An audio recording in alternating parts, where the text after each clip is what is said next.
کہ P T I نے احتجاج بھی کیے، اکتوبر میں احتجاج تھا، 26 نومبر والا احتجاج، پھر اس سے پہلے 9 مئی والا احتجاج، 25 مئی والا اس سے پہلے احتجاج. تو کیا اب احتجاجوں کو چھوڑ کے پی ٹی آئی خط لکھ رہی ہے، خان صاحب خط لکھ رہے ہیں، کہہ رہے ہیں کہ پالیسی بدلی جائے؟ پالیسی بدل جائے گی اس سے؟ نہیں، اس سے پالیسی تو نہیں بدلے گی. ظاہر سی بات ہے یہ خان صاحب کی خواہش ہے کہ پالیسی بدلی جائے. ظاہر ہے ہمیں پتہ ہے کہ انہوں نے جنرل عاصم منیر کو خط لکھا ہے، اور جنرل صاحب اور کور کمانڈرز کا جس طرح آپ نے ذکر کیا وہ تو اپنے حساب سے پالیسی چلائیں گے، صحیح یا غلط جو ان کے حساب سے صحیح ہوگا پاکستان کے حوالے سے، انسٹیٹیوشن کے حوالے سے.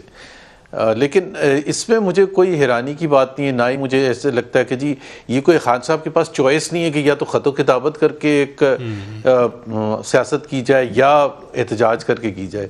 آئی تھنک ملٹیپل طریقے ہوتے ہیں ہر پولیٹیکل پارٹی کے پاس کہ اس کو کس طرح سے ریلیونس بھی رکھنی ہے، اور جو اس کی مشکلات ہیں اس کو دور کرنے کے لیے جو بھی کرنا پڑے، چاہے وہ پارلیمنٹ میں جا کے جو بھی اپنا رول پلے کریں یا میڈیا میں آ کے یا جلسے جلوس کر کے انسون.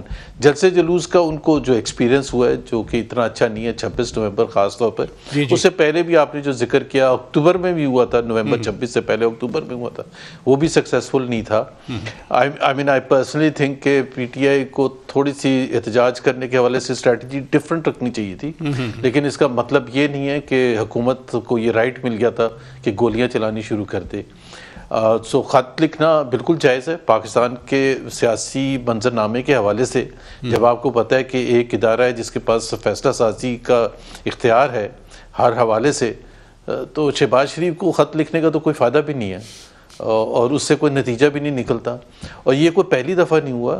پچھلے جب P M L N opposition میں تھی تو اس نے بھی یہ محسوس کیا تھا کہ جی اس وقت کی اسٹیبلشمنٹ سے اپروچ کیا جائے. نہیں، اگر گورنر صاحب اگر میاں شہباز شریف کے ساتھ پاس پاور نہیں ہے، عدالتوں کے بارے میں بھی آج کل خان صاحب یہی کہتے ہیں. چیف جسٹس کو تو خط لکھ دیا انہوں نے.